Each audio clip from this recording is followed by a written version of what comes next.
Hi, good afternoon, everyone. This is Mike Filsame. I'm here with Laura Betterly, and on behalf of Andy Jenkins, we want to welcome you to the Traffic Genesis monthly training calls. We're going to be going over some of the questions that you guys had for us, that you left for us in the Facebook group that we gathered from you. And Laura's got a presentation for you to get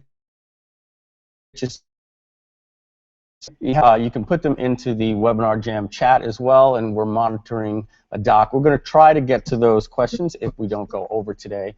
And so, yep, today's it's 1 o'clock. We started pretty much just on time here, December 17th. Hope you guys are having happy holidays, and we're going to jump right in. I'm going to turn it over to Laura. Laura, you there, and can you hear us?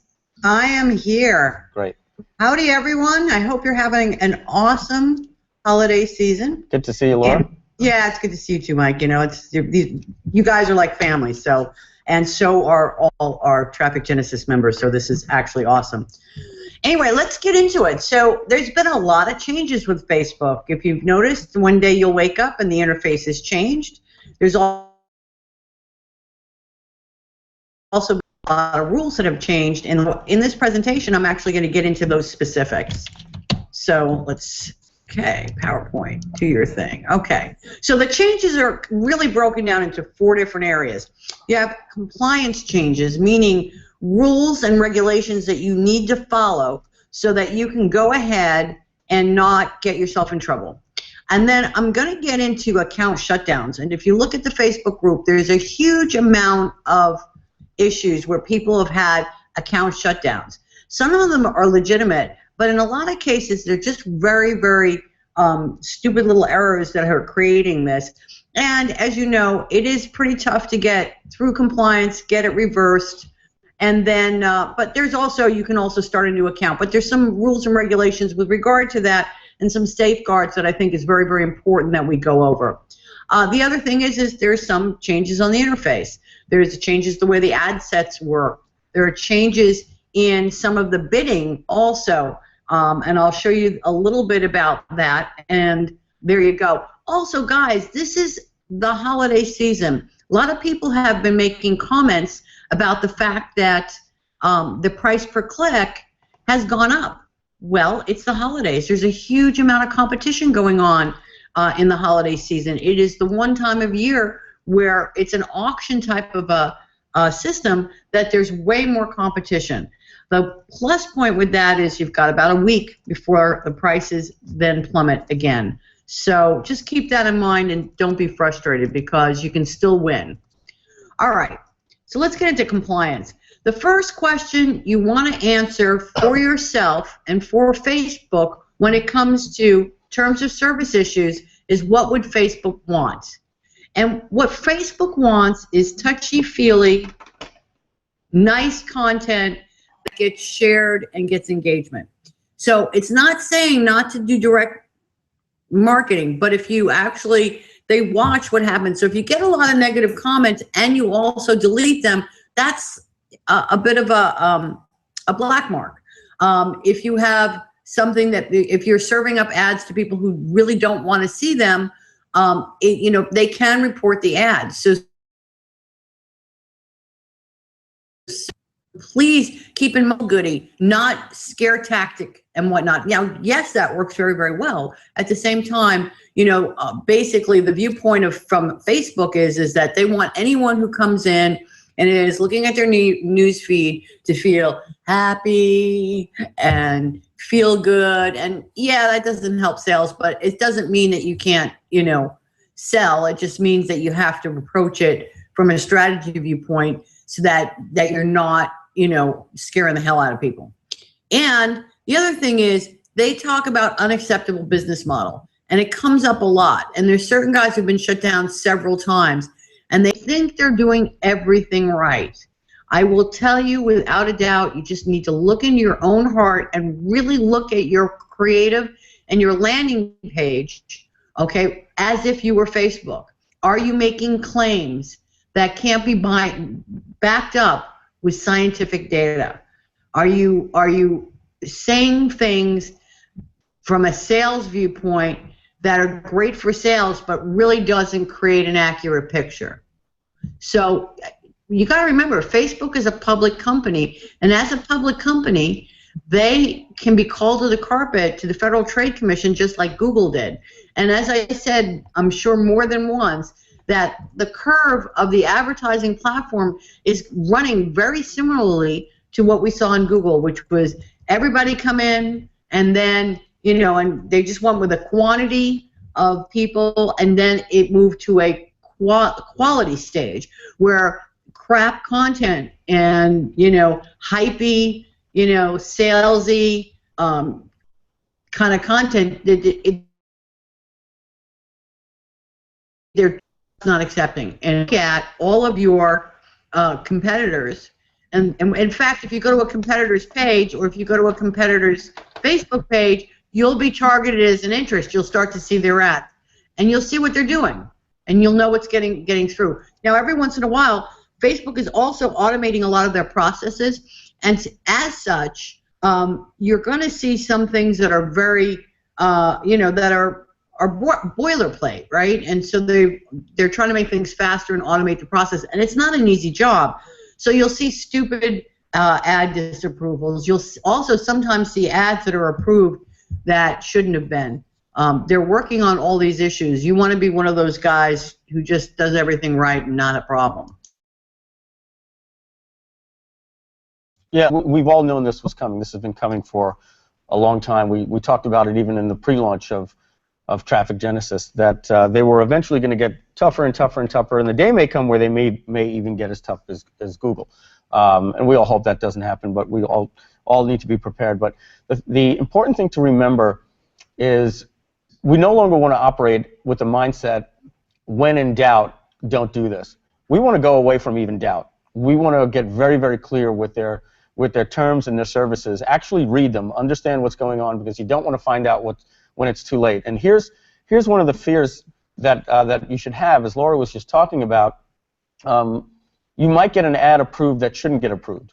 If it's walking that fine line, or you're pushing it and you're wondering if it's risque, and we're saying don't even go where there's doubt, and the ad gets approved. Here's what happens. If the ad later gets disapproved and they come back even 3 or 4 months later, or even a year later, and Laura, correct me if I'm wrong, they'll go back to the ads that you've run and decide to cancel your account even for previously approved ads. Isn't that correct? That is correct. I have seen ad accounts get shut down that are not running ads currently. I've seen ads that were approved and running for months disapproved, and then the account gets shut down because there's so many approvals. Now, one thing to keep in mind is if you're trying out a new landing page and a new concept, don't upload 100 variations of your ad. Go and just do one. Because if you have one ad disapproved, not a big deal. You have 100 ads that disapproved on the same day. It's a bad score. It's like a flag. Yeah. It's almost like spam. Like you uploaded 100 bad things, and that's a pretty bad score.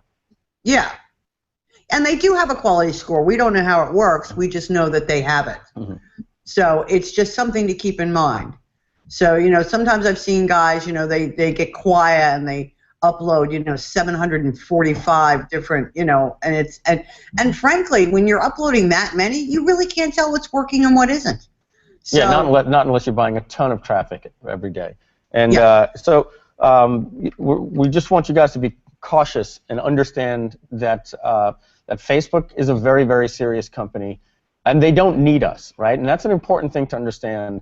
Right. Google proved that they don't need us. Now, we might think, wow, we're this huge marketing community of tens of thousands of people. They have tens of millions of advertisers. So for them to lose 1/10 of 1%, it just doesn't matter to them. And we don't always buy with corporate money anyway. So no. So keep that in mind. But we don't. This is not doom and gloom, because as you saw in the presentation, Laura's going to talk about later what happens if you do get shut down. And there is a lot of light at the end of that tunnel. So Laura, I'll let you get back to it. Yeah, without a doubt. So one thing is that, and Mike very aptly pointed out, is that the terms of service and the rules for ads change, and they change pretty often.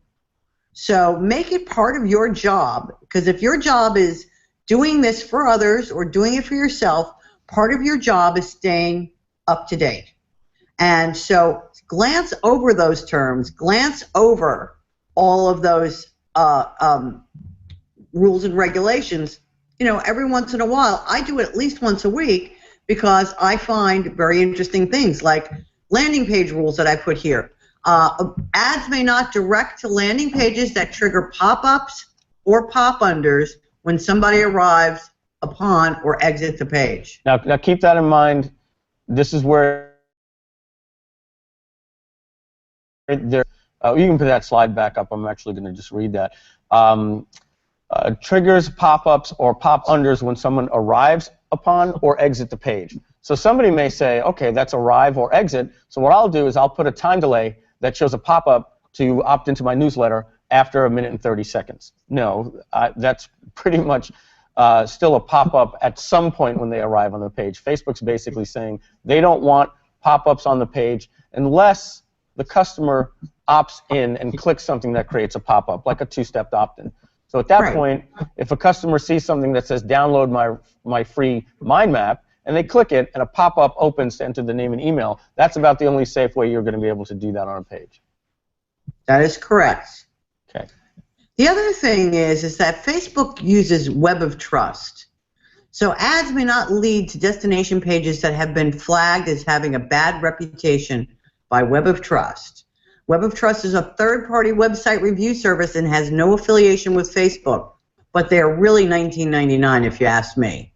And if you want to go out, and see your rating and whatnot, you can just go to mywot.com.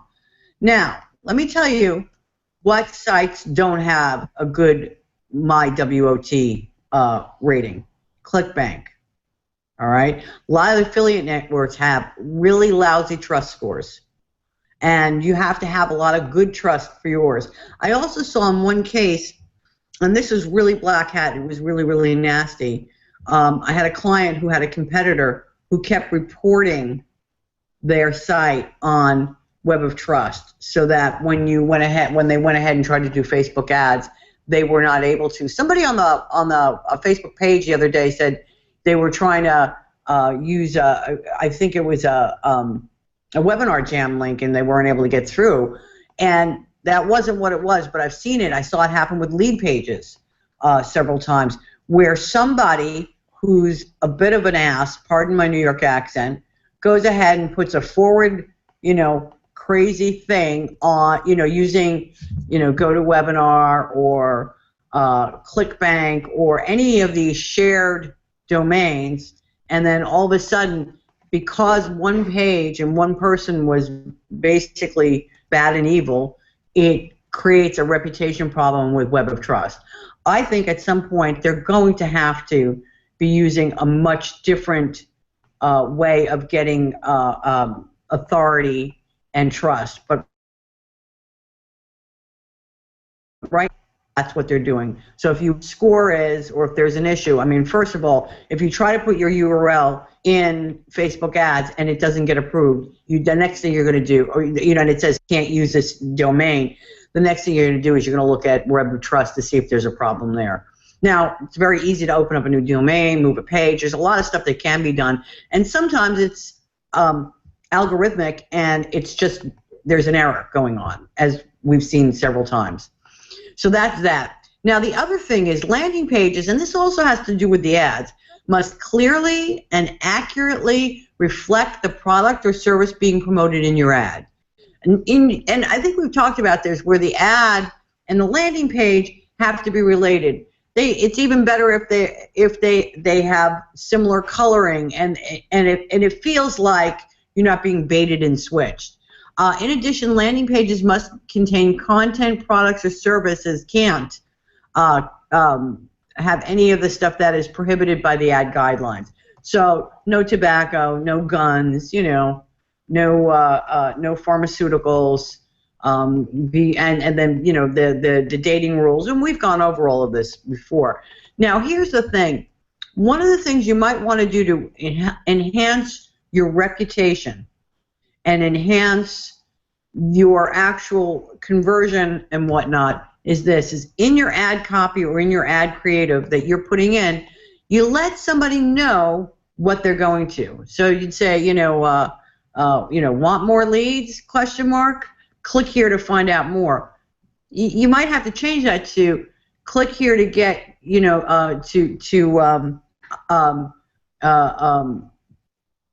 opt in to get your report, so that they know getting free content that we want the email list. And it'll mean that you get less clicks, but you're going to go ahead and be clear and accurate and reflect. The ad has to reflect well what the product in the landing page is. Does that make sense? Yes, it does. I'm gonna assume you said yes. Yeah, you didn't hear me, Laura? Yes. Yes, it does. Okay, good. Yeah, sometimes this connection, I don't hear you on the other end.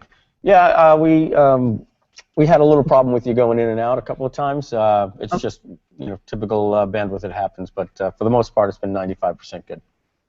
Awesome. Okay, good. Now let's get into account shutdowns. All over the Facebook page, all over Facebook news, so to speak, and you have a lot of the other Facebook gurus all talking about these shutdowns. Sometimes they're legit, okay? Sometimes not. I mean, that's just the truth of the matter. But I can give you some rules that you have to follow. One of the things is no phony profile. A lot of guys say, well, I'm going to open up a new profile and blah, blah, blah, blah, blah.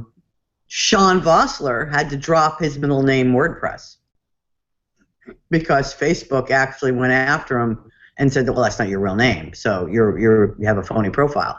And there was a lot of good reasons why it was good for him to do so, but everybody knew him as the WordPress guy, and he kind of, took that as his moniker, and he had to change it.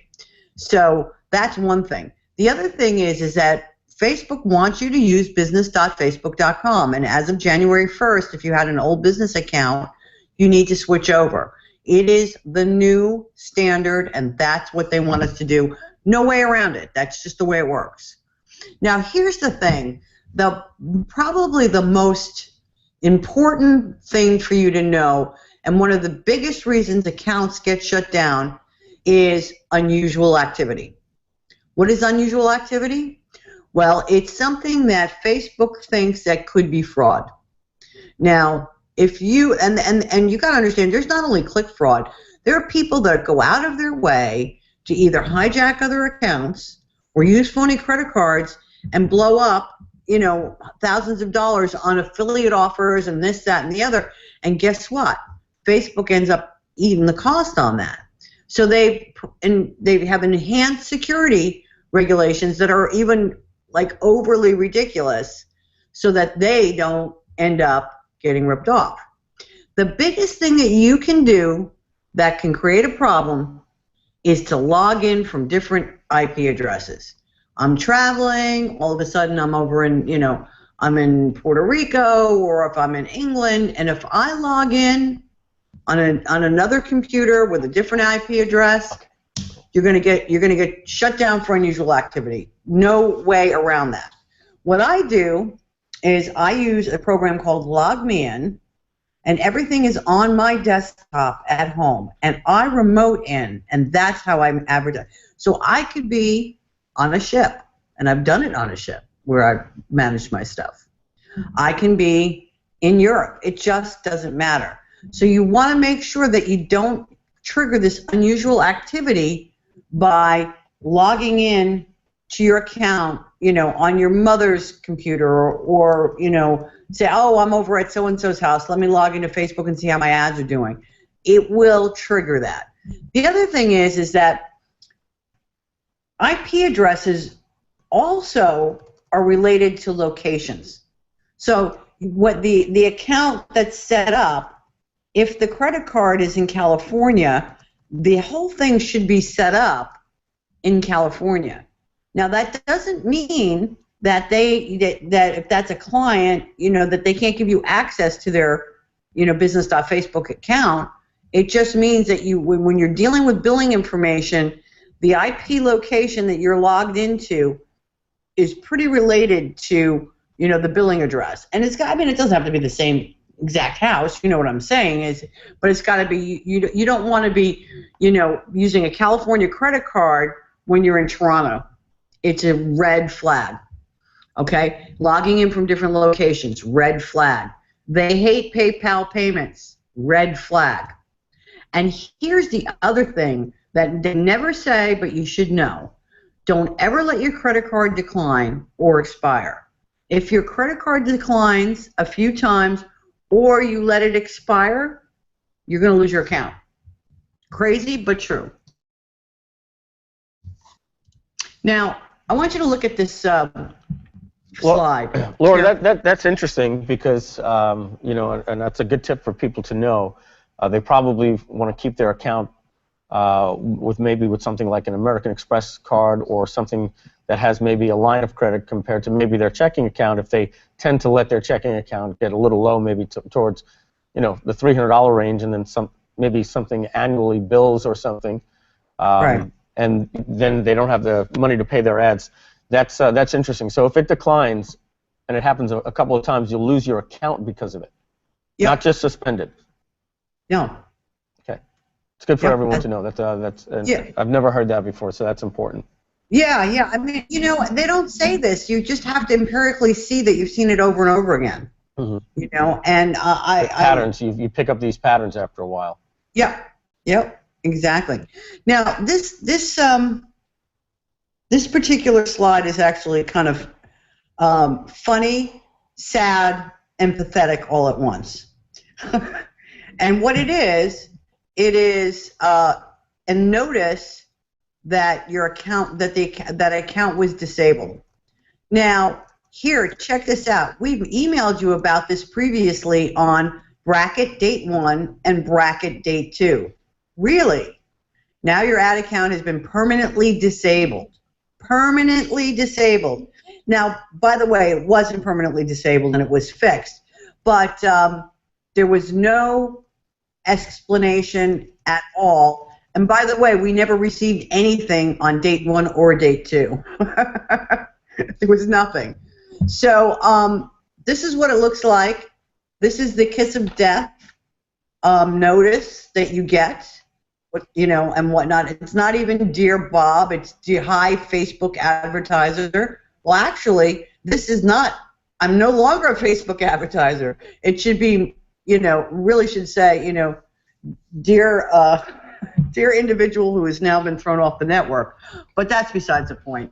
This is what you do, and you see that there's a hyperlink here. It says you can appeal here. That's what you do, and you email every couple of days, and you put in all the data, and it does. A human eventually looks at it. Now, take a look at this. This is an auto-generated notice. It's not to me personally. It has insert dates which are incorrect and whatnot. So don't take it personally, but do what I said earlier, which is spend that time and really, really do the soul searching and making sure that you're doing everything right.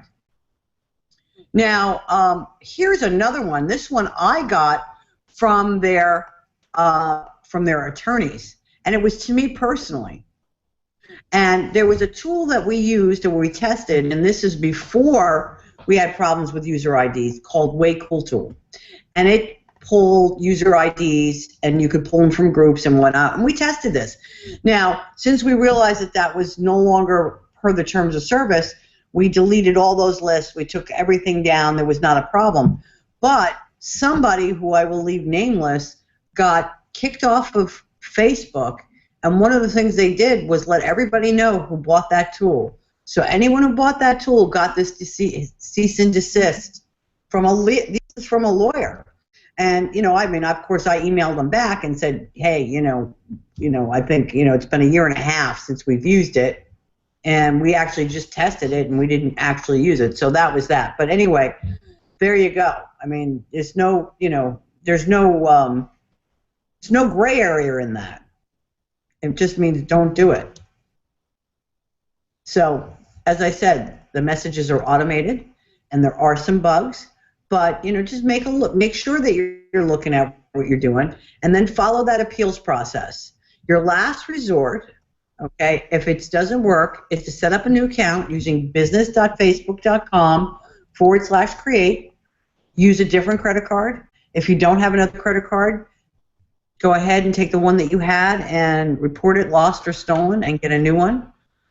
Sometimes if you use the same Facebook page, and if they consider the page has a low quality score, you might want to change that out. You might even want to change the domain, but it won't stop you from opening a new account. But be careful. They know who you are. You know, I don't think they're going to let everybody do it 100 times. I think that they'll allow you to open a counter several times, but I don't think that they're going to let you do it, 100 times, as I said. Laura, a question on the pop-ups. Sure. Not sure if you had mentioned it. Dave, I'm getting a little echo coming out of that computer in the back. You had said on the page that they land on. What are your feelings on pop-ups that are used on subsequent pages through the funnel once they leave the page? Let's say they opt into a page and now they land on a fulfillment page, or a video page, or a video sales letter, or a tripwire sales letter or something. Well, I think if you send them back to that page, it's fine. See, now here's where we start getting into a little bit of gray area, because they are not exactly telling us. Mm-hmm. But I could tell you what Google does, and Facebook usually follows that. So in Google, the whole site has to be Google compliant, even if you're not sending them to that page. The entire domain. The whole domain. Yeah. So guys, if we're going to be talking Google, and Laura's saying that Facebook tends to follow Google, then it's important to understand that if you're trying to do a pay-per-click campaign for Google, and one of the pages has a pop-up on the domain, and they've spidered it, you might be creating this brand new beautiful funnel and putting it out there, and you're like, everything is perfect. Or you might have terms of service on every page in the funnel, and everything is good, and you've had a Google, somebody that used to work at Google say, no, your pages are beautiful, they're compliant, this is great. And then you put your ads in and they get approved and later shut down with Google. It could be because one of the pages that you created 6 years ago doesn't have terms of service on there. And Google to be compliant. So you want to keep that in mind, that if you're doing a lot of Facebook or plan to be doing a lot of Facebook, that's going to be coming pretty soon. So make sure your blogs, everything, every page that you have going backwards has terms of service, privacy policy, and on top of that, if you've had stuff in the past that was, a little risque or whatever, and it's something that will never even show in an ad campaign, but it is a page on your domain, kill the pages. Just get rid of most of these dead pages that aren't doing you any good, don't serve a commerce purpose, that don't have terms of service, don't have the right privacy policy, or even make income claims or health claims or any types of claims that are against the terms of service in Google anywhere, not just that particular ad. Right, Laura, you're saying basically the entire site needs to be compliant, and Facebook is going to be following that as well. Yeah, I think at some point. Now, here's the thing. Right now, that's not the case. But if you have a landing page, right? So you go to that landing page, you opt in, and then you go to a thank you page. Is that considered still part of the experience that they got from Facebook? I think Facebook would say yes. Then if that's the case, and if that's what we feel, then there shouldn't be an exit pop on that page. Mm-hmm. Now, if you send them back via email, because now you have their email address and whatnot, different story. Yeah. So yeah, and you know what? I mean that's my best guess at this point. I haven't seen anything get shut down for that and whatnot, but we predicted a lot of things going this way. If it's not happening today, there will be some warnings, I think, going forward. That's just my gut, knowing the track of all of this stuff. Cool. Thanks. Yep. Now, the other thing is that if you have a new account or you open up a new advertising account, and interestingly enough, you know that you can, if you have a business.facebook.com account and you have more than one domain, you might want to open more than one ad account. If you open up a new account for 30 days, if you do the facebook.com/business/go, you can, their reps will look at your stuff and sometimes help you. Are they great? Not really, but it's better than the endless hole of support that never answers any questions. Laura, what's your take on the lacing of past accounts to new accounts? So my question is, what type of fear should people have because if Facebook closes your account, in some way they're saying they don't want you or they don't want your business. In some way, right? They're basically saying, We don't want you advertising with Facebook. That's why you close the account. So now you open up a new account, and we're telling people they can. And everybody has done it, and I know that Facebook probably knows what's going on, and in some cases maybe even okay with it in certain circumstances. Where do you feel people need to get paranoid in terms of, I know you've said they should definitely not use the same credit card that they've used in the previous account. But what about log? Go ahead. It's under your identity, so they know it's you. Mm-hmm. You know, and I don't know how many times you can do it, because, you know, I've had guys where we've had, you know, where we've had to get them a second account and maybe even a third account, right? I don't know if it's a 3-strike rule or a 5-strike rule, but there's a point where they're going to be like, you know what, bud, everything you send us is crap. How about the domains? Like, let's say you had a domain called content.com, and that you were advertising to that account, that website, and your account got shut down, and like you said, it's your same profile, and you get a new business account under the same profile. As you said, they know it's you. Should you be worried about sending ads to that same domain, or should you start a new domain? Not particularly, unless it was really egregious. You know, I've done it, and it hasn't been a problem. Okay, great. Yeah, but again, you know, remember there is a quality score that they have, and take that content.com or whatever it is, and go to Web of Trust and see what you know, see what Watt's saying about it. You know? Yeah. Yeah, that's what I would do. I mean, you know, unfortunately, in some of these cases, this is such a moving target. You have to. I'm not saying this to be fearful. You shouldn't be fearful. You should advertise freely, because that's what you need to do to grow your business. What I'm saying is just from a strategy viewpoint, just be aware of these different things, and you know, and always say to yourself, what would Facebook want me to be putting on this? You know, what's gonna make the Facebook gods happy? Great. You know, and yeah, and they're not, and the Facebook gods are way easier than the Google gods. Take my word for that one. Okay. All right. Now, this is Facebook Go. This is what it looks like. You know, this will you get 30 days with them, but you have to invest $25 per day to make that happen. So that's just a program they have, and it's like their old one, but I think this might be a little bit better. Now, new interface. There's a few things. There's now local awareness ads. I'm finding that cost per click is being discouraged, and it can't even be found that easily. I did a video on that. It's in the Traffic Genesis group. And placement and demographics are at the ad set level, so it's interesting. So right now, take a look. If you have to have it, by the way, for this, reach people near your business to show up. Consider it a local page. When you make your Facebook page, you can make a local page. That is for brick and mortar businesses, so that you can advertise to people that are within a radius of your location. Pretty nice for like offline stuff. Okay, you know. And it's great because you got to remember where they're looking for stuff. They're on their phones, so it's an awesome way to do that. Now you can also see that right now we also have get video views, you know, app installs, which we talked about.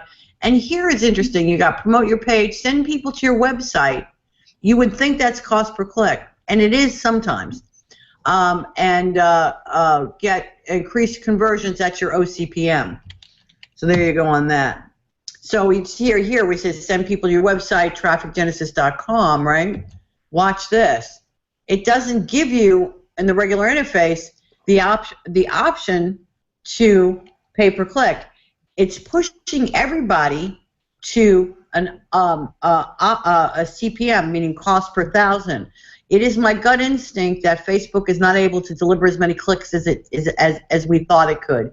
So it's trying to encourage people to pay for impressions, which is BS in some instances. So there you go. Then keep in mind the campaign is where you set your objective. The ad set is where you set your budget and your schedule, your audience and your placement. Ads is just where you have your ads and copy. It used to be different.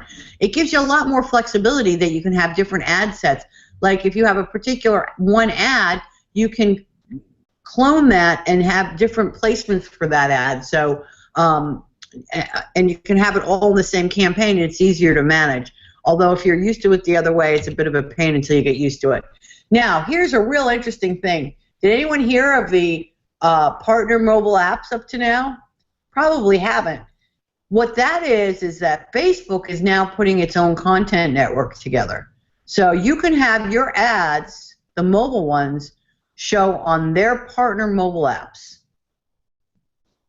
Just get that, okay? So I'm going to pause for a second. So if you want to have, if mobile works well for you, then what you're going to be able to do is have your ads show up on other networks and on mobile apps that are not Facebook. And that's pretty interesting. The other thing is, too, is that with iOS 8 and the new Apple devices, now you have fingerprint and the wallet, and it's all, so you can pay with your phones now. I think that's the thing that's going to make a huge difference when it comes to what I call m-commerce, because you know, and I know, that no one's going to type in a 16-digit credit card number on their cell phone. This is going to change the game, and I think that this is what Facebook is putting there for them. I agree with you on that one, Laura. There seems to be a race with the big companies and small companies alike, and the phone makers. Even Visa just had something the other day, this really good commercial. Visa's partnering with certain sites where you basically create like a PayPal account style type account with Visa, and then when you go to these sites like Kohl's.com, you can simply one-click checkout with Visa on the mobile. Look, the commerce companies are realizing that they don't do as much commerce on the phone, and people wait to go home and buy on the computer and then forget. So, you know, with things like Apple Pay, companies right now, there's talks about whether or not Google or Apple should have a race to buy PayPal, because eBay spun off PayPal and separated that company, and now it's a separate company. It's basically on the market for sale. So there's going to be, I think within about a year from now, the whole game is going to be a lot simpler, and then you're going to start seeing companies like One Shopping Cart, Infusionsoft, Entreport, and Deal Guardian's rebranded company coming out in 2015, integrating with these companies. I know Stripe has integrations now. They actually, Braintree owns a company that does this type of stuff, and they're Venmo, PayPal's competitor. So they're all moving fast to this point where you're going to be able to check out at a website and just click out. And as you just showed, Facebook's doing that as well and encouraging it. Yeah, I think it's brilliant, because really, you know, there's actually, if you look at it worldwide, here in the States and in most countries, there is more web traffic that is mobile than it is desktop. Yeah, and so the reason for this sidebar, guys, that what we're saying is keep your ear very, very close to the ground on this one, because if it does change in Infusionsoft or your shopping cart or whatever you're using, but you need to put a process in place to do it, it doesn't automatically happen on your checkout, you want to be the first to know, because these are things that are going to be instantly giving you a lift in your conversions on not just Facebook. That's why I'm doing kind of like a side note here, that your web conversions are just going to go up, because people are going to get more and more comfortable consuming your video sales letters on their iPads and their iPhone, knowing that they're going to be able to make a purchase as easy as buying an app or a song in iTunes when you're ready to buy. Their accounts will be forever linked into this, you know, logged-in cloud like they are with iTunes and the App Store. When you go to one-click buy something, it's going to be beautiful, and I think that time's coming in a year. Yeah, I agree, and it is exciting. And if you have physical products, you know, or digital products, it doesn't matter. Yeah. You know, if you sell anything, and if you're here, you probably sell something. Yeah, the game's going to get a lot easier. A little bit more complex, but it's going to be easier too, and you're going to have more sales because of it. I mean, look, it can get complex. If I make more money, I don't mind spending more money, you know? Alrighty. So anyway, and then I want to show you this too. We're talking about optimizing and pricing. So we're optimizing for clicks to website, and look at what we got going on here. Clicks to website recommended. We'll serve your ads to people who are more likely to click from your ads to your website. So guess what? They're not charging you per click. They're saying they think that these guys could click, and we're going to charge you for everyone who sees it. Daily unique reach. That means that we serve your ads to people up once a day. That means that your frequency is 1. And if you have a very small audience, you might want to look at that because then the ad shows up too many times. Clicks. We'll serve your ads to people who might click on your ad. Now watch this. It's very subtle. Who might click on your ad versus who are more likely to click on your ad. So it's discouraging cost per click. It is my opinion that they're not coming up with as many clicks as they had before, and maybe a little bit more with those. So they're trying to not have to worry about being accountable for clicks. And impressions will serve your ads to as many times, and that's just CPM. Anyway, I think that's a great point that you brought up, Laura. I don't want people to think that this was just some conjecture that you were doing on the slides, and I know this because we had a half-hour conversation about this the other day. This is a big deal, and it's 2 reasons. Number one, like you said, Facebook is that they wanted to. So you're in a better position to pay for the click in many cases. And it's probably, in that case, more profitable for them. They're a company to make profit. And if they're seeing that what's best for them and they can make it what's best for the advertiser, that's what they're going to push for. It's not necessarily the case. They're looking for the most profits, not necessarily what's best for the advertiser, in my opinion here. And in most cases, Google never went that way. They always went for what was best for the advertiser compared to what was best for them as well in terms of profits. So this is pretty big. Basically, just to wrap this up, what Laura's saying is when you're going into your interface, you're going to start seeing that it almost appears that pay per click has gone away because they made it difficult to find. And you may feel like, well, if Facebook's telling me that I'm better off doing cost per impression or CPM, then I'll just do that. And the fact that they're making it more difficult to find the cost per click, don't feel that they're doing this in your best interest. Continue to test it. And in the cases we're seeing, it's always better to do cost per click, in many cases, for us.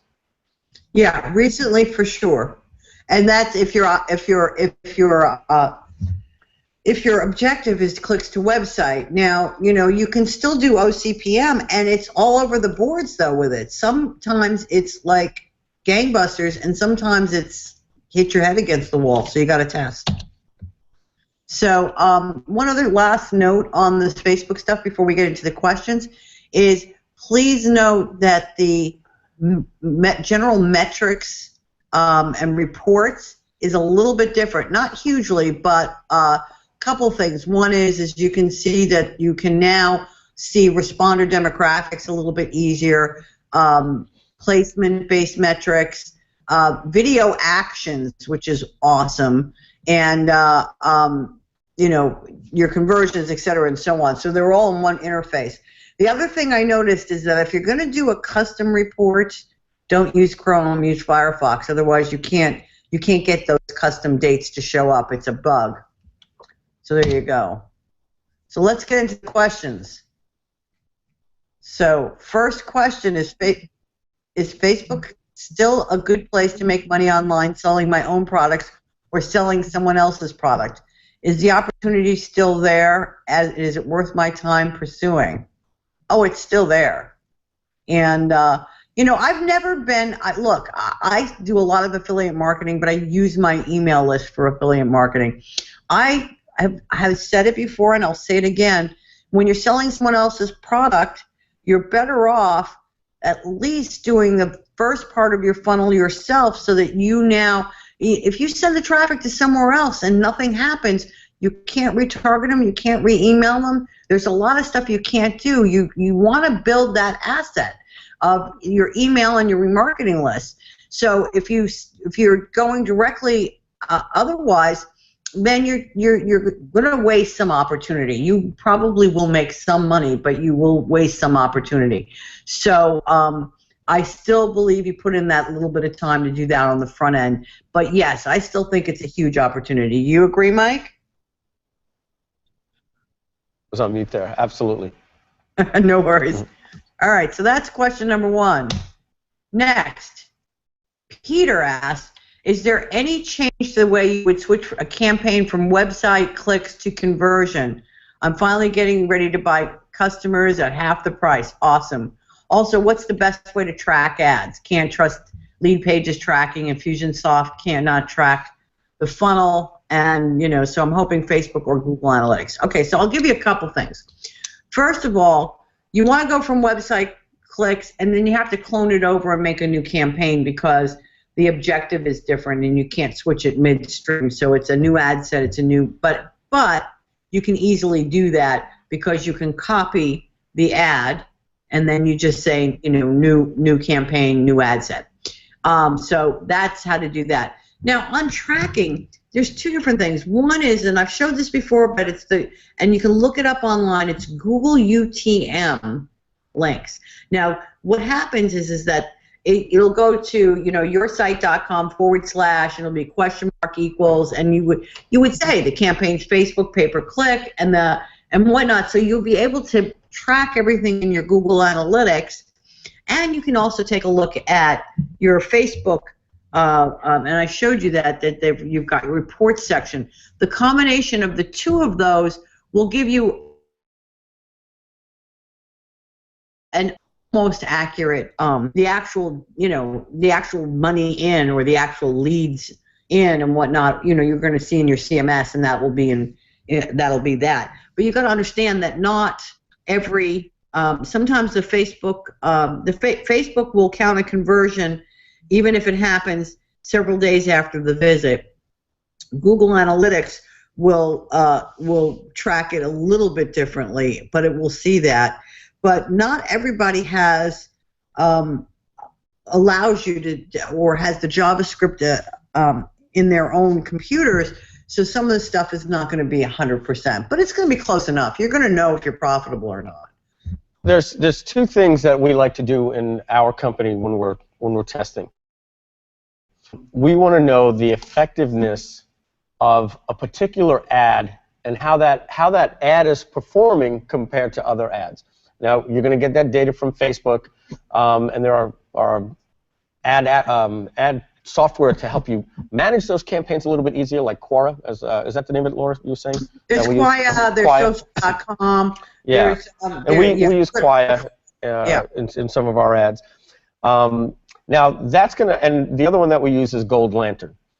Gold Lantern is a startup company that we got introduced with. They're pretty badass in terms of giving you a dashboard to make sense of how the ads are reporting.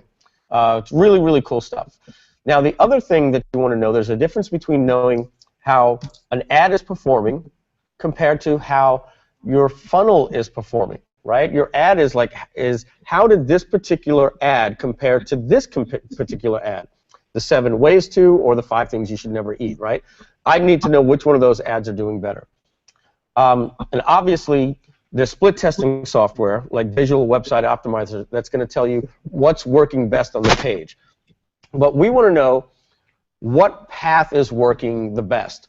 What's happening when the customer starts out here, goes to this page, and then we have an email follow-up autoresponder. We have an exit pop here. We have a button here, and we have side navigation here, and all these different things. And then how they go through that path throughout certain days, because our email follow-up sequence and our retargeting sequences go out for 15 to 21 days. So we know that we're not going to make the sale the first day. So when we're starting to say, I'll give you an example. If you have a tripwire, a freemium, let me start over so I can be nice and clear here. You have your landing page and it says, hey, download this free report. Now, there's a question. There's 2 ways to handle this, right? Or let me change that free report to free video explains, right? So now after they opt in, there's 2 schools of thought. School number 1 says, the landing page says, hey, thanks for opting in. The video you requested has been sent to your email. Look out for that in 20 minutes. In the meantime, let me make you an offer and we show the tripwire, right? That's school number one, and it's great to test that. School number two would say, what would happen if we engage the people on the freemium and we give them the 14-minute video right away? So they opt in, and now it's, hey, thank you so much for requesting this training. Stick around to the end of this video because there's more training options that we'd like to share with you. And now you do the training instead of telling them to go to their email and instead of making an offer right away. So now you do the training first and then make an offer. What's going to happen in school of thought number two is that not as many people are going to see the offer because they have to watch a 14-minute video and they may bookmark the page and leave. And you say to yourself, wow, that's crazy. I'm buying traffic and only 55% of the people are making it through the training to see the offer. I'm losing 45% of my potential buyers. But you may say the training is so good it indoctrinates them and preps them so well for the offer. Andy and I did a test and we found out that we actually do better by losing a good 40% of our people that never see the offer, because once they see the training, they're so indoctrinated, it actually is like a mini video sales letter in itself in the training, that they're 3 times more likely to buy when they see the offer, right? But that's one example. Many things happen throughout the path after that. We can say, should we send them directly to an ugly video sales letter, or should we send them to a demo of the software for Webinar Jam, or should we just send them after that to the software as a service page with all the features and benefits and features and benefits? And your ad campaign software is not going to give you that details. So we want to be able to look and find out what's happening visually through these paths. And Google Analytics does a pretty good job of creating like this funnel thing where the lines are very soft if it's not being as effective, but you've made a sale. But if a lot of people are going through that particular pipeline, they'll turn that a certain color like purple, and you'll see a path that they're showing you of the web pages that it's going through. And we could probably do some training on that for you guys next month. But there's one more tool that we use as well, and we use Kissmetrics, and Dave and Andy spent a good time on the phone with them a couple of weeks back. That gives you even more intelligent data about what's happening on a particular page. Like, what are the better elements of the page? Is the exit pop working the way you want? And when they click on that exit pop, are they finally making it to the order? And are they taking the $1 trial, or are they taking the pay in full? And all that type of stuff is very difficult, certainly, to get from Facebook. It's not going to give it to you. Quia is not going to give you that. It's going to give you the effectiveness of your ad campaigns. Google Analytics can give you certain data. Now, here's the thing with Google Analytics. Google Analytics is like data on a spreadsheet. Google Analytics is like, we've got data. Now, you can go in and dig into this data and get some very subjective data by looking at it. But it's kind of like looking at a spreadsheet and saying, let me make a pie chart out of this. Interesting, look what I found. That's Google Analytics. And my God, is there a ton of information to find out from Google Analytics. And if you guys aren't using Google Analytics to their full potential, we really recommend that you do. They've done a lot over the years to really make this make it very powerful. But Kissmetrics, compared to Google Analytics, isn't something that gives and says, now that you've got the data, like a spreadsheet, go see if you can find patterns. Kissmetrics actually analyzes the data and then gives you information and says, based on what we're seeing, here is the best path, and here's how you can optimize it, and gives you wonderful, wonderful data on it. Now, this is good if you've got a funnel that's working. I don't recommend everybody go out and become an expert in all this stuff yet if you haven't built your funnel and you're not ready, or you're just starting to spend money. At that point, just find out if you're making money. That's it. Are you making money with your ads? That's the litmus test there. But once your campaigns start working, again, I'll rattle through the stuff that we use in our business. Quia, Gold Lantern, Visual Website Optimizer, Google Analytics, and Kissmetrics. Putting that data around together really helps us understand which ads are working, which landing page is converting better, what elements on a landing page are working better, what path is best for the customer, and ways to improve that path. I hope that it was a little long-winded, But I hope that answered your question. I took notes too, and I'm pretty good with this stuff. It's awesome, Mike. Oh, great. Awesome. All right, next question from Martin. With regards to the changes in Facebook generally, does it vary internationally? For example, apart from currency localization, does the system differ from UK from the USA?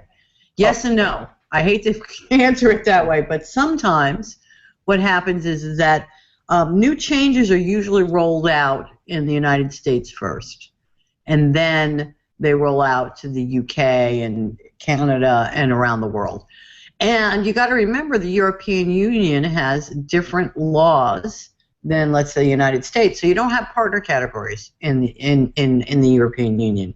And I don't think it's because Facebook doesn't want to give it to you. I think it's more because the rules and regulations on privacy in the European Union really, really discourage the privacy issues that big data is legally able to gather here in the United States. So sometimes it's that. Sometimes you have to change your interface so that you're looking at it as English USA, so that you can take advantage of some graph search stuff and whatnot. And I think it will change. But you know, us Americans are the guinea pigs, and you guys internationally actually get to take advantage of the fact that we tested and broke, for the most part, the interface. So there you go. But Laura, going back were you done with that question? Yeah, I was just going to say, but you know, I mean, the basics don't change. The basics never change. Terms of service doesn't change. Making sure everything else. But there you go. Yes, and I was done at that point. Cool. There was one thing I forgot to talk about in all the stuff that we do for our tracking. Now, this isn't something that gives us any information necessarily in our tracking, but it makes our tracking a lot easier. And Laura has spoken about this in the past. It's called Google Tag Manager, and there's another company that we're using called Segment.io. And basically, here's a nice thing about it is if you're dealing with somebody that says, hey, I need you to put this tracking code on this web page, and I just spoke with Laura. Laura needs us to put this tracking code on this landing page. Oh, you made a split test for it? Do you know that you have a split test page? Make sure it's on that page, right? And why didn't that page track? Oh, I forgot to put the code on it. All this type of nonsense, and it happens all the time. Putting a tracking pixel on your thank you pages. So I'll give you basically in a nutshell what Segment.io does, and it does it a little easier. It's a little more complex, but it works with APIs very well for tons of different sites. I tend to think for 99% of you, Google Tag Manager will be good because you're probably just going to be using things like Google Analytics and Visual Website Optimizer, like two little things. So in a nutshell, here's how it works. And your Facebook marketing code, sorry. And your Facebook marketing code, obviously, yeah. Thank you, thank you. You get one code, that's it. And you put it on either all pages, right? But if it's WordPress, you put it in one place that automatically puts it on all pages, right? Like a Google Analytics code for your entire website, you could paste this one code for the website. Now, you go into Google Tag Manager, and once that code is there, you simply say if URL equals, and you paste the URL in, and then you dump the code, and then you give it a name, and you say Visual Website Optimizer code, save, and you say what page to put it on. If you need a Facebook tracking pixel on your thank you page, you don't have to go into that code, find all the other brackets of your Easy Video Player code and your Google Analytics code and all these things, and if you break one bracket, you screw the code up, right?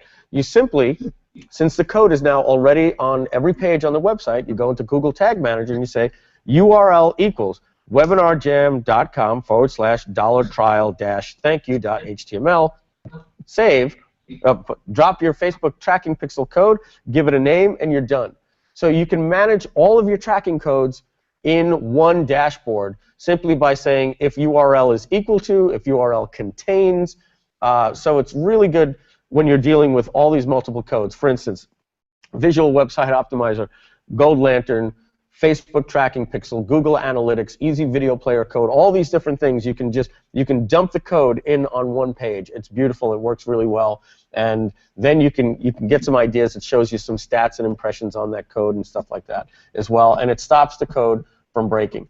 Before we were using this, we looked in our tag sections, and we had 6 different tags that were in there. And if one of them broke, if you were saying, I don't need this tag because Laura told me to replace the Facebook code with this, now what happens is if I took one of those open brackets and I took it away, I'm breaking the code on that page, and it messes up all the code after that. Oh, yeah. It shows in the header. It's horrible. It can be ugly, and just they call these locations containers, and they really are containers. They contain all the code that is needed for the page, so you don't have to keep touching the page. You just touch the container. So it's like, and each code is like a bucket that goes in that container. Right. And you can create multiple containers. So you don't necessarily have to put one container on an entire domain, but you'd want it throughout all the pages in that funnel. And then now that you've got that container of all the pages, each little snippet of code is like a bucket. And you're like, I need to drop a bucket on that page, and that bucket's always in that container. Yep. It's awesome. Yeah, watch a video on it. Just go to YouTube and type in Google Tag Manager and watch the 4-minute video by Google, 4 to 6 minute video by Google, and it walks you through a demo, and you're going to be like, wow, this is really cool. This is exactly how I need to manage my tags. And it's simple, and it makes it easier, so you don't really have to go through the cycle on all of it. Yeah. So it's awesome. And again, you don't have to get your webmaster involved. You never have to say, can you do me a favor, put this code on this page. Just the one time. Yep. When they put the container in. Cool. Then so it's awesome. All right, let's jump to that next question. All right, so it's from Angelo, and it says, why is it that when we go to target our audience based on specific FB pages they like, Facebook does not recognize some specific Facebook pages, even if we type in the specific Facebook page name? Well, it's really a discretion point of Facebook if they're going to allow the interest or not. But I'll tell you this. They have an interest, including a page. It's usually because it's somewhat responsive. So there's ways around that, but if you've got very, very small niche, it might not, might not work. I mean, but you can look for trades associations and groups that are aligned with that. But what you can do is look at a page from an audience insight standpoint, or put them all together, and you can find some commonalities about them. And when you use those commonalities, those are the interests that you'll have to use. It's unfortunate, Facebook owns the channel, so there's not a lot of choices we have on it. But there are, little ways of, and I hate to use the term, but it's kind of thinking outside the box. It's like, okay, so they're all part of the, International Brotherhood of Electrical Workers, but that's not an interest. Okay, so let's find out what else they all have in common. You might find out, weirdly enough, they all like the New York Jets, and then you have to go a little bit differently. And there you go. So unfortunately, it's not a perfect answer, but you can make it work. Okay, and we have one more question. This is from Sage. It says, I followed the videos. I did a like campaign. It worked fine. I followed the videos again for an ebook campaign, and it will not work at all.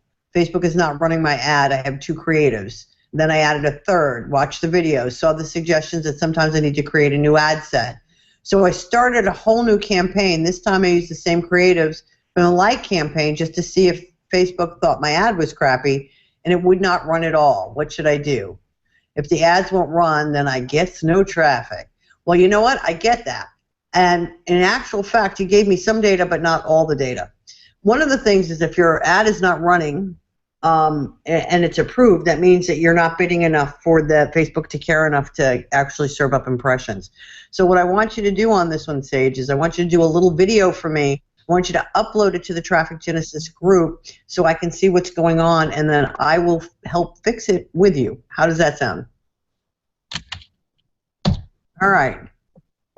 All right, let me look in the document here if we had any questions on the call that Dave over there behind the glass is helping us with. Traffic Genesis questions. Yeah, we've got about 6, Laura. So we'll go through these. Peter Svenning, hi, from Norway. Is there any change in the process of shifting over to conversions from clicks? Does that make sense to you? Yeah, we answered that question. Okay, that's what I thought between CPM and cost per click. Okay, Right. Rowan asks, will you be converting all of the latest changes? Will you be covering all the latest changes and how they impact us? Okay, we did. You know, we may have answered them as I read them. Keep going, Mike. Nicole, so Laura, you're saying that every client should run their ads through a business manager, then we, as the account manager, needs to add their business account to ours to manage. That's correct. Now, if you're running other people's accounts, you should set up a business.facebook.com account, and when you set that up, you set yourself up as an agency. I show this, I think it's in module 3 or 4, I forget, but basically then all you need to do is give that client your agency number and they add you to that, and then you have access to the data that way. And then you can also put people on your team on it without having to go crazy with the client. Great. And this is something I may have scared the hell out of Nicola. Again, her second question. And this may have been her response to me on the pop-ups on alternate pages. So we might have to dial that back down. She says, oh my God, I'm self-harming now, as clients love those pop-ups. I'm sending to their lead pages account with no pop-ups to avoid sending them to the main site, which has pop-ups all over. Okay.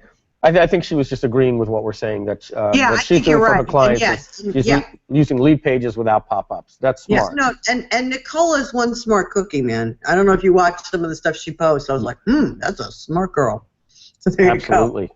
All right, Rudolph, what about having your terms of service, privacy policy, etc., as sub-pages under a legal link?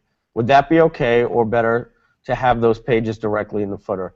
You see, that's where I would just say, when in doubt, right? That's a when in doubt thing. Whenever you're asking yourself something about conversion that says, what if I did this instead? That's where we start like crossing the line. We're starting to go away from something that we pretty much know what terms of service footer links should look like, and we're trying to maybe modify that to get around conversion. What we do in our company is we put our 5 links on the bottom of every page, and we're happy with that. So I would not use just a one legal link and then having all your legal linking off of that. I would put a privacy policy, a terms and condition, you know, a disclaimer, website disclaimer, legal, all those different things there. Well, you know, my question on this too, and I'm sorry, I'm going to maybe push a button here, but you know, these are footers that are in the links of every website that's legitimate in the world. Every website in the world, yeah. Right. So, have you looked at analytics, and you're finding you're losing a lot of business because people scroll all the way to the bottom and look for that really small, tiny link? Yeah, have them open up in a new window, and I think they're like better business, not better business bureau, like trust seals. You know, like you have terms of service on your site. I think the customer is blind enough to them that it's subconscious and puts them in a good state of mind that, oh, this company has, you know, there's terms of service there, you know, at the bottom. Right. So yeah, and it is a trust issue, but like I said, you know, I'm just saying from a look at it from a big picture standpoint. I think it's a non-issue. That's all. I mean, yeah, and even if it was an issue, how much of a difference in conversion is that? I mean, that has to be nearly minimal. And the other thing I would tell you is if it's simply because, you know, and I can understand when I build all these pages in ClickFunnels, sometimes 17 of them, it's a pain in the ass to have to rebuild the footer links. And if you just want to go the lazy way, which I understand, and you just want to do a legal and link it to a page that has all that stuff, I understand that. It's a pain in the neck. Take the extra 2 minutes per page and get that done. And I do know that ClickFunnels is adding save sections where you can just import sections from a personal library, and you can have something called a footer section, and you'll be able to insert it into your page, and that's coming out pretty soon. That's awesome. I mean, the other thing is if somebody scrolls all the way down and clicks on any link in the footer, it helps SEO, so that's awesome. Laura, John asked, when you were doing the demonstration about how they're showing the CPA, and I had alluded to what you had said, that they've sort of hidden the CPC, made it more difficult to find. He asked, where can he find that? Did you have that in the slide you could pull back up? Yeah, that was in Power Editor.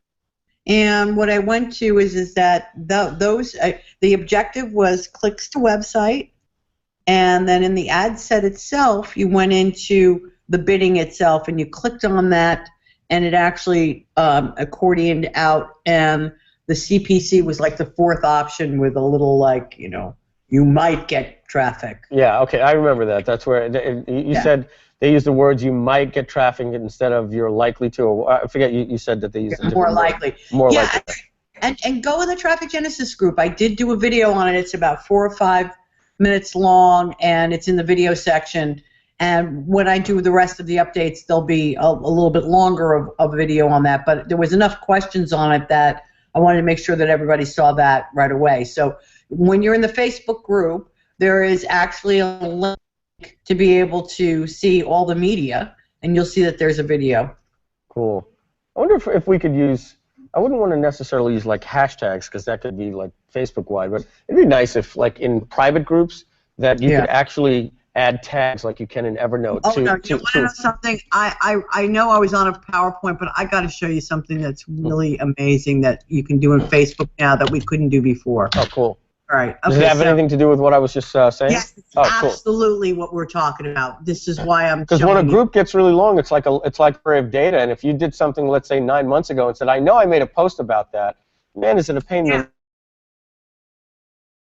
the neck and show a way that we're going to be able to search the group. If you're in the Traffic Genesis group and you want to go ahead, you can now go ahead and do a search up here within Traffic Genesis and get the data. Oh, that's cool. So then what you can do, Laura, is put a hashtag to a post. Like, so let's say when the post is done, you just put tags in it. You say hashtag cost CPC, hashtag new dash interface, and then people can search by those. Even if you remember a word in there, and you can find a whole bunch of other stuff. And there's going to be more searchability, not just here, but if you go to your regular home page, this is a new search that's going on. And then they're always going to try to take advantage. That's really good. And Laura, so maybe we'll encourage ourselves to use like hashtags. For let's say if we post a video and the title to the post just says something like, "Hey guys, there's been a new update to Facebook. I put it all in this video."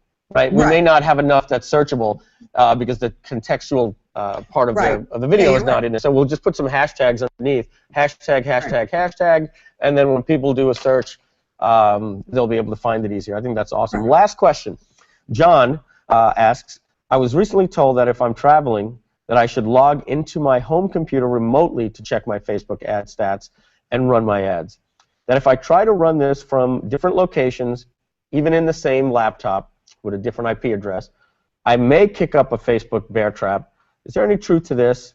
I'll be traveling for Christmas." Yes, log into your home computer. Just go to my PC type thing. Like, Facebook will have a problem if you're in St. Lucia or St. Thomas on your vacation checking your stats. Like, it's crazy, but is that the truth? Yeah, it's the truth. All right, guys. So then there's those applications like Go to My PC, Log Me In, Ignition, Remote Desktop. I think I use Log Me In. I think that's the one what I use too. Yeah, I just got to say, because because what it has is that, and we talked about this earlier in the presentation, is that Facebook sees that as a potential security issue. Yeah. So there's another really, really good one called Splashtop for the Mac and the PC. Splashtop Streamer and Splashtop. I use that. You can actually control your desktop on your iPhone.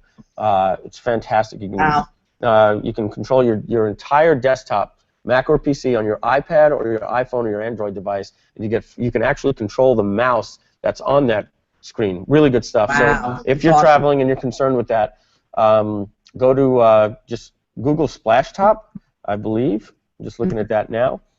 Yep, and it's at splashtop.com.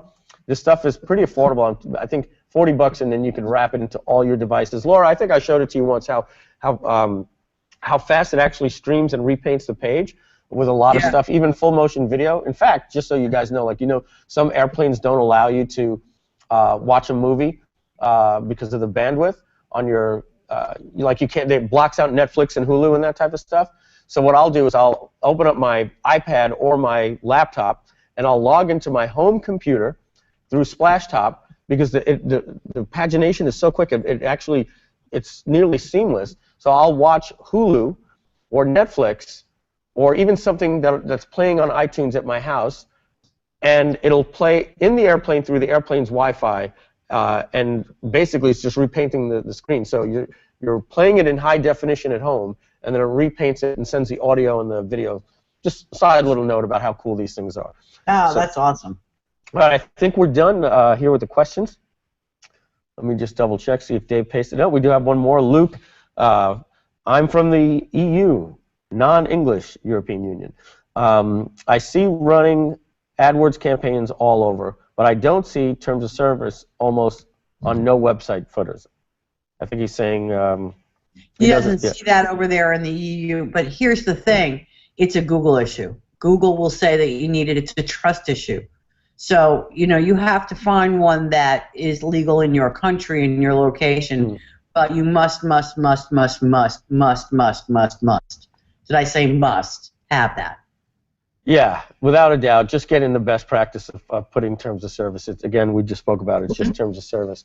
So, so that's it, guys. 1 hour, 20 minutes here. We're going to see you after the new year, sometime between probably January 15th and January 25th. We'll get a date. We'll get information out for you. We hope you enjoyed this. I want to thank Laura for putting the slides together for us on the new updates. Thanks for the questions that you put in ahead of time, and thanks for the questions that you put in here and participated. We thank you very much for showing up for these things live. Yes, it was recorded. It will show up in the members area for those of you that attended late. And we want to wish you guys a very happy holidays, Merry Christmas, Happy Hanukkah, Happy Kwanzaa, Festivus for the rest of us, and all the other things that we may be celebrating this holiday season. If we don't get to see you guys, we hope you have a Happy New Year as well. Make 2015 a great year for your advertising and your campaigns and life in general. Hope to see you on the Marketers Cruise, January 25th. You can still board. We've got 2 more weeks of tickets left for you with this. Now confirmed, Laura spoke with Captain Lou. 415 entrepreneurs, marketers from all over the world will be setting sail with us. MarketersCruise.com. I have one more person signing up today. Oh, excellent. Excellent. Yeah, and as you guys know, I'm getting married January 25th, so there'll be a wedding cocktail reception party around 6 o'clock on the cruise ship if you're going to be joining us. So we hope to see you on the cruise. If not, again, we look forward to seeing or hearing from you guys in the future. Laura, thanks for making it. Have a great day, everybody, and we'll talk. Thanks, guys. Bye-bye. Bye-bye.